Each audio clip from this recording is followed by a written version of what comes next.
तो राधे राधे बच्चों, आज की इस वीडियो में हम डिस्कस करने वाले हैं क्लास 12th का जो इंग्लिश का फर्स्ट वाला पेपर होने वाला है 10th फरवरी को। उसमें जो 2026 का जो सैंपल पेपर जो कि एमपी बोर्ड की तरफ से अभी आया है, उसका पूरी तरह से आपको मैं पूरा सॉल्यूशन देने वाला हूं।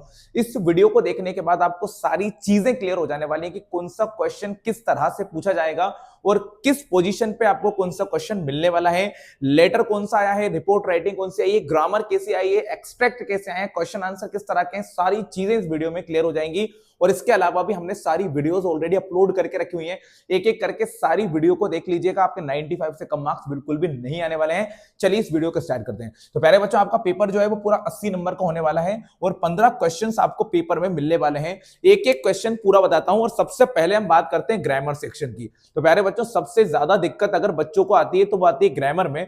ग्रामर का पूरा निचोड़ बताने वाला हूं आपको, पूरी चीजें एकदम परफेक्टली क्लियर हो जाएंगी। तो प्यारे बच्चों, सबसे पहले आ जाइएगा आप सेक्शन नंबर सी के ऊपर। सेक्शन नंबर सी से ही आपका ग्रामर वाला जो पोर्शन है वो स्टार्ट होता है।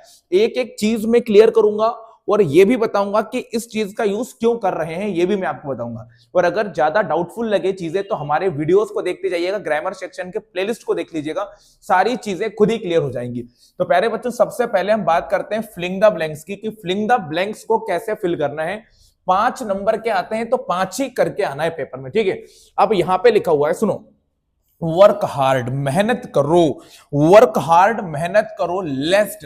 अब प्यारे बच्चों, इंग्लिश का एक टॉपिक होता है लेस्ट और एक होता है शुड। तो प्यारे बच्चों, ये एक कंजक्शन होता है, सुनिएगा ध्यान से, लेस्ट शुड एक कंजक्शन होता है। इसका मतलब होता है कहीं ऐसा ना हो, कहीं ऐसा ना हो, है ना, कहीं ऐसा ना हो। तो लेस्ट के साथ शुड का ही यूज होता है। जैसे कि मैं एग्जांपल बोलता हूं आपको, एक बार बोल के दिखाता हूं। सही पता लिखो, कहीं ऐसा ना हो कि लेटर कहीं और चला जाए। तो हम इंग्लिश बनाएंगे, write the correct address lest the letter should go somewhere else. तो ऐसी कंडीशन में आपको लेस्ट के साथ शुड लगाना है। तो यहां पर आप क्या लगा लोगे, शुड लगा लोगे। सुनिएगा ध्यान से, कठिन मेहनत करो, कहीं ऐसा ना हो कि तुम फेल हो जाओ, तो शुड का यूज होगा। एडवाइस दे रहे हो आप। ये जो टेबल है वो बनी हुई है, किसकी बनी हुई है, वुड की, है ना, लकड़ी की बनी हुई है। तो क्या लगाएंगे, ऑफ लगाएंगे। तो प्यारे बच्चों, यहां पर क्या लग जाएगा, ऑफ लग जाएगा। 3 चीज याद रखो, एक होता है मेड ऑफ होता है, एक होता है मेड इन होता है और एक होता है मेड बाय, ठीक है ना। इन चीजों को याद रखो, ठीक है ना।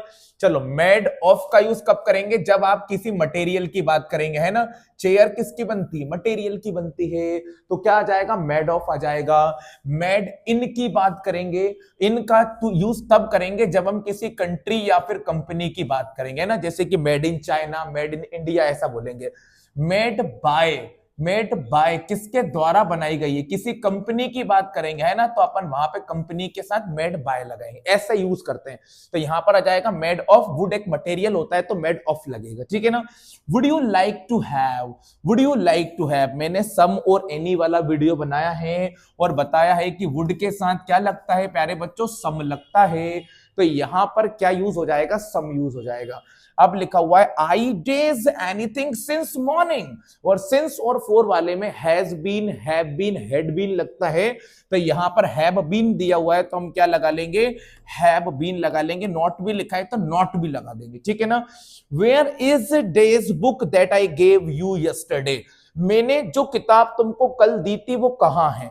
अब प्यारे बच्चों, ये बुक है, बुक के साथ तो ए भी लग सकता है, ले और दा भी लग सकता है। अब मैं क्या लगाऊं, ए लगाऊं कि द लगाऊं। तो प्यारे बच्चों, यहां पे दा का यूज करेंगे हम, क्योंकि हमको बुक के बारे में पहले से ही पता है। जे देखो, दा का यूज हम तब करते हैं जब किसी चीज की इंफॉर्मेशन हमको पहले से ही पता हो जाती है। तो मैं यहां पे बोल रहा हूं ना, वेयर इज बुक, वो किताब कहां है जो मैंने तुम्हें कल दी थी। मतलब किताब के बारे में तो मैं पहले से ही जानता हूं, तो क्या लगेगा, दा लगेगा। इसको एक एग्जांपल से समझो। जैसे कि मैं बोलता हूं आई हैव अ कार, मेरे पास एक कार है, कार इज ब्यूटीफुल, कार बहुत ही सुंदर है।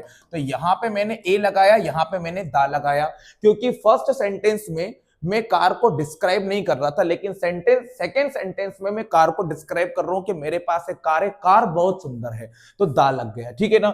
अगला सेंटेंस, ध्यान से चलो, वॉक केयरफुली, वॉक केयरफुली, वरना तुम क्या हो जाओगे, गिर जाओगे। तो वरना को इंग्लिश में बोलते हैं हम एल्स बोलते हैं, है ना। बट मत लगाना, एंड भी मत लगाना। अब हम आगे की बात करते हैं कि डू एस डायरेक्टेड कैसे आपको बनाना है।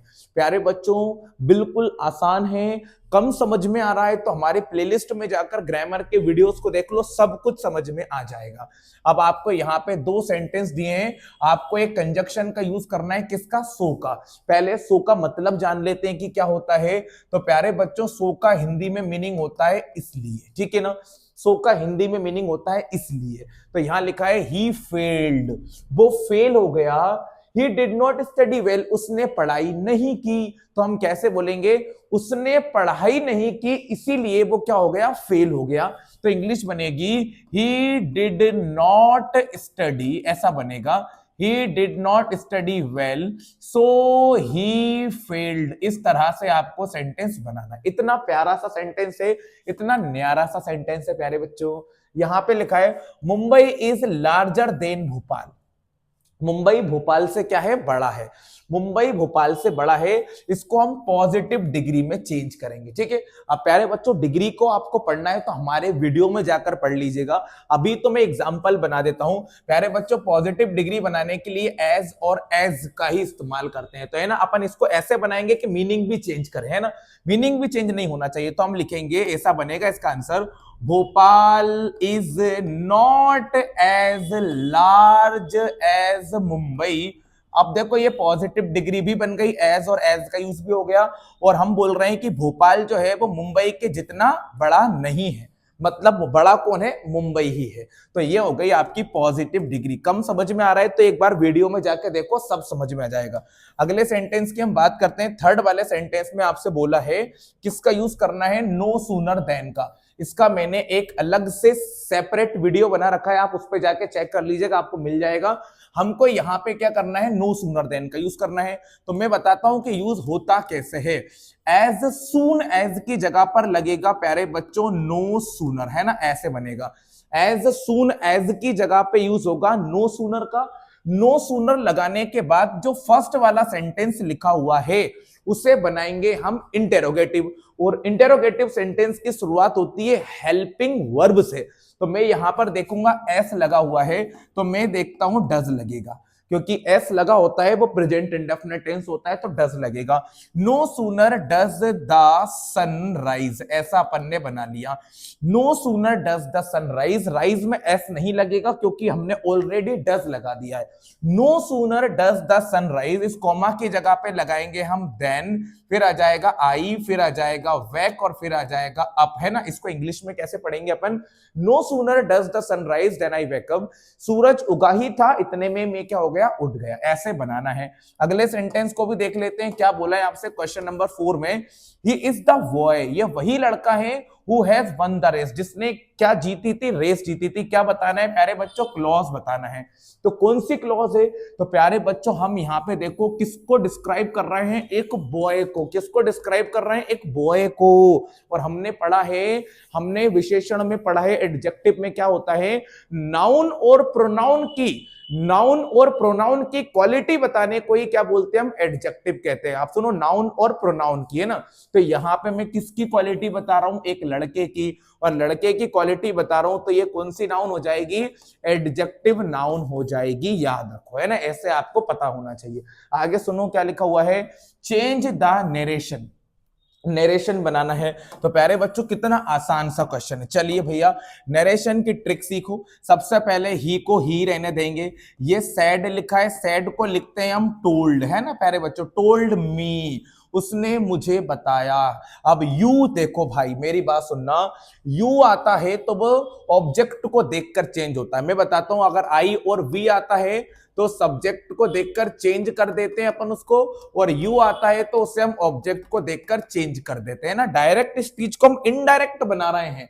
उसने कहा था यू हैव बीन सिलेक्टेड, कि तुम सिलेक्ट हो जाओगे। उसने कहा था मुझसे कि तुम सिलेक्ट हो जाओगे। अब ये बात मैं किसी और को जाकर बता रहा हूं कि भाई वो कह रहा था भाई, है ना, ऐसे बोल रहे हैं हम। तो ये इनडायरेक्ट स्पीच को अपन सुनिएगा ध्यान से, हम डायरेक्ट स्पीच को इनडायरेक्ट बना रहे हैं। तो सुनिए, ही टोल्ड मी, उसने मुझसे कहा था। अब यू को किसको देख के चेंज करेंगे, ऑब्जेक्ट को देखकर। ही टोल्ड मी दैट, है ना। अब यू को देखो, यू ऑब्जेक्ट को देखकर चेंज होगा, मी लिखा है तो आई आएगा। क्लियर हो गई, आई आएगा। अब ये पास्ट की बात हो रही है तो हैव को चेंज कर देंगे हम हैड में, फिर आ जाएगा बीन, फिर आ जाएगा सिलेक्टेड। अब आप मेरी बात को गहराई से समझो। उसने कहा तुम सिलेक्ट हो जाओगे, है ना, उसने कहा कि तुम सिलेक्ट हो जाओगे, मुझसे कहा था। अब यही बात मैं आपको किसी को आके बताऊंगा, अरे वो तो मुझसे कह रहा था कि मैं सिलेक्ट हो जाऊंगा। तो ये क्वेश्चन आप थर्ड व्यक्ति को जाकर ट्रांसफर कर रहे हो तो यहां पे ऑटोमेटिक ही क्या आ जाएगा, आई आ जाएगा। और नहीं समझ में आ रही है बात तो याद रखो, आई और वी सब्जेक्ट से चेंज होते हैं और यू ऑब्जेक्ट को देखकर चेंज हो जाता है। अगला सेंटेंस और देखते हैं क्या लिखा हुआ है। अब लिखा हुआ है अनलेस, लिखा है किसका यूज करना है प्यारे बच्चों, इफ का यूज करना है। तो क्या बनेगा, सबसे पहले इफ लिखेंगे, उसके बाद हम लिखेंगे यू, और ये अनलेस हटा दिया है तो नॉट आ जाएगा, तो हम यहां लिख देंगे डू नॉट, क्योंकि यू के साथ तो डू लगता है, ठीक है ना, सिंगुलर के साथ डज लगता है, ठीक है। If you do not work hard, अगर आप मेहनत नहीं करोगे तो आप क्या हो जाओगे, you can not win the match, तो आप मैच को जीत नहीं सकते, ऐसा आपको बनाना है। इसके अलावा हम बात करते हैं इसकी, तो प्यारे बच्चों ये सेक्शन नंबर डी है। ये कौन से चैप्टर का है तो मैं आपको बता देता हूं प्यारे बच्चों, माय चिल्ड्रन लिखा हुआ है, ये आपका द लास्ट लेसन वाला चैप्टर है, द लास्ट लेसन वाला चैप्टर है। किसने लिखा हुआ है तो याद रखो अल्फोंस डॉडेट ने इसको लिखा हुआ है ना। इसके एक्सट्रैक्ट मैंने आपको पहले से ही ऑलरेडी वीडियोस में अपलोड कर दिए हैं, आप एक बार देख लीजिएगा। सारे एक्सट्रैक्ट मैंने एक साथ चैप्टर वाइज चैप्टर करा रखे हैं। 5 नंबर का पूछता है आपसे, पूरा 5 नंबर का। अब ये बताओ कि ये कौन से चैप्टर का है ना, आपको मैं खुद ही बता देता हूं। ये 3 नंबर का क्वेश्चन है, ये पोयम का एक्सट्रैक्ट है। कौन सी पोयम का है तो मैं बता देता हूं प्यारे बच्चों, ये है आपकी कीपिंग क्वाइट वाली पोयम का, है ना, कीपिंग क्वाइट पोयम का है। पैब्लो नेरुडा ने इसको लिखा हुआ है, ये भी आप याद रख लीजिएगा। और ये पोयम के एक्सट्रैक्ट भी मैंने आपको पहले से ही करा रखे हैं, एक बार ध्यान से प्लेलिस्ट में जाकर देख लो, आपको मिल जाएगा, है ना। इसके बाद हम बात करते हैं क्वेश्चन नेक्स्ट वाले की, कितने नंबर का एक्सट्रैक्ट है, 4 नंबर का, जो कि आपकी सेकंड वाली जो किताब है विस्ताज वाली बुक जो है उससे लिया गया है। और चैप्टर का नाम बता दूं मैं आपको तो द एनिमी वाले चैप्टर का है, जिसके राइटर का नाम है पर्ल एस बक, ठीक है ना, इस राइटर का है ये। आंसर आसानी से मिल जाएंगे, ढूंढोगे तो पहला आंसर तो यही लिखा हुआ है, आप यहीं से टिक कर लीजिएगा, ठीक है ना, है ना, यही आंसर यहीं से मिल जाएंगे। इंजर्ड मैन किससे इंजर्ड हुआ था तो भाई आपको पता है गन से हुआ था। डॉक्टर सदाव क्या थे, डॉक्टर सदाव एक डॉक्टर थे, तो आप यहाँ पे डॉक्टर भी भर देंगे, आराम से भर जाएगा। और the face of the injured man indicate, वो उसको टॉर्चर किया गया था, है ना। ये सारी चीजें आपको यहीं से मिल जाने वाली हैं, ठीक है प्यारे बच्चों। इसके बाद हम बात करते हैं क्वेश्चन आंसर की, तो यहाँ पे आपसे क्वेश्चन आंसर पूछे हैं। पहला वाला क्वेश्चन है, what did France notice that was unusual about the school that day. France को उस दिन स्कूल में कौन सी चीज थी जो बहुत ज्यादा अनयूजुअल लगी। मैंने इन सभी की वीडियोस बना रखी हैं, एक बार आप लोग देखोगे तो आपको सारी चीजें ध्यान से मिल जाएंगी। मैं एक बार आपको बता भी देता हूं कौन से चैप्टर का क्वेश्चन आपको दिया गया है। चलिए, ये आपको इस चैप्टर में से मिल जाएगा, ठीक है, ये क्वेश्चन आपको दिया गया है, ठीक है, ये क्वेश्चन आपको यहाँ पे मिल जाएगा। What was France notice that was unusual about the school that day, ये क्वेश्चन आपको दिया है। अगला क्वेश्चन है, in the lesson the lost spring, who is Mukesh. Mukesh कौन है और मुकेश का ड्रीम क्या है। तो प्यारे बच्चों, मुकेश जो है वो एक ग्लास बेंगल इंडस्ट्री में काम करने वाला लड़का है, and he want to become a motor mechanic, और वो एक मोटर मैकेनिक बनना चाहता है। Why was Douglas determined to get over his fear of water, Douglas ने पानी के डर से बाहर आने का डिसीजन क्यों लिया था। तो प्यारे बच्चों, ये क्वेश्चन ये दिया है आपको, why was Douglas determined to get over his fear of water. Douglas was determined to get over his fear of water because he was not able to go for swimming, boating and fishing, so he took the help of an instructor and overcome his fear of water. He also crossed a warm lake to grow his confidence. ये आपको अच्छी तरह से कर लेना है। इसके अलावा और क्वेश्चन की बात करते हैं, how from where did the peddler get the idea of the world being a rat trap। तो प्यारे बच्चों, ये क्वेश्चन आपको यही मिल जाएगा, from where did the peddler get the idea of the world being a rat trap। One day the peddler was going on the way and thinking about the rat trap, then he got an idea of the world being a rat trap. He thought that every person is tamed in the trap for getting food, money, clothes and shelter. ये इसका answer आपको complete करना है। इसके बाद why did the servant think Gandhi ji to be another peasant? ठीक है, ये क्वेश्चन आपको मिलेगा 5 चैप्टर में, तो ये क्वेश्चन आप यहां से उठा लीजिएगा। Why do you think the servant thought Gandhi ji to be another peasant? है ना, ये करना है। फिर क्वेश्चन है Why is pancake related to Gemini Studio? ये आपको दिया हुआ है 6 चैप्टर का, तो ये क्वेश्चन आपको यहां से उठा लेना है, बिल्कुल आसान। Why is pancake related to Gemini Studio? ये करना है। उसके बाद एक और क्वेश्चन है What were the options that Sophie was dreaming of? Sophie किस चीज का सपना देख रही थी? तो ये क्वेश्चन आपको मिलेगा चैप्टर नंबर 8 में, ये लिखा हुआ है What were the options that Sophie was dreaming of? ये क्वेश्चन भी आपको यहां से कर लेना है। इसके अलावा हम बात करते हैं तो ये पोयम के क्वेश्चंस दिए हुए हैं, ये आपको पोयम में मिल जाएंगे। ये आपको विस्तास वाली बुक के क्वेश्चन दिए हैं, ये आपको फर्स्ट वाली बुक मतलब कि आपकी फ्लेमिंगो बुक का क्वेश्चन है, ये आपको मिलेगा आपकी पोयम सेक्शन में, सेंट्रल आइडिया करना है, और ये आपको मिल जाएगा आपकी सेकंड वाली किताब में, उसका आपको क्वेश्चन करना है। इसके अलावा आपको मैं बताता हूं कुछ इंपॉर्टेंट चीजें, तो आप बिल्कुल ध्यान से देखते जाइएगा प्यारे बच्चों। यहां पे आपसे बोला है कि एक रिपोर्ट राइटिंग तैयार कीजिए, है ना, तो मैंने आपको ये एक्सीडेंट वाली रिपोर्ट राइटिंग पहले ही पढ़ा रखी है, एक बार आप प्लेलिस्ट में जाकर चेक कर लो तो आपको आसानी से मिल जाएगी। इसके बाद मैंने आपको वैल्यू ऑफ गेम्स वाला और ऑनलाइन एजुकेशन वाला टॉपिक भी पहले ही पढ़ा रखा है, तो प्लेलिस्ट में जाकर आप इसके आंसर आसानी से समझ लीजिएगा, ठीक है, ये भी आपको मिल जाएगा। उसके बाद में आपको लेटर लिखना है, किसको लिखना है? कलेक्टर को नहीं, कलेक्टर को लिखना है। Lack of facilities and malfunctioning of the government hospital वाला लेटर लिखना है, ये मैंने आपको पढ़ा रखा है, आप लोग वीडियो में जाकर देख लीजिएगा। और ये वाला लेटर भी मैंने आपको पढ़ा रखा है, ये भी आप डिस्क्रिप्शन में लिंक दिया है, वहां से जाके देख लीजिएगा। इसके अलावा आपको एडवर्टाइजमेंट पूछा गया है, ये भी मैंने आपको पढ़ा रखा है, एडवर्टाइजमेंट में जाकर देख लीजिएगा। और यहाँ पे नोटिस लिखा हुआ है, ये भी मैंने आपको पढ़ा रखा है, एक बार वीडियो को जाके देख लीजिएगा, ठीक है प्यारे बच्चों। इसके अलावा हम बात करते हैं तो यहाँ पर आपको नोट्स और टाइटल बनाने का बोला है। नोट्स और टाइटल जो है वो मैंने पढ़ा रखा है, एक बार आप प्लेलिस्ट में जाके देखोगे तो आपको मिल जाएगा, आराम से मिल जाएगा।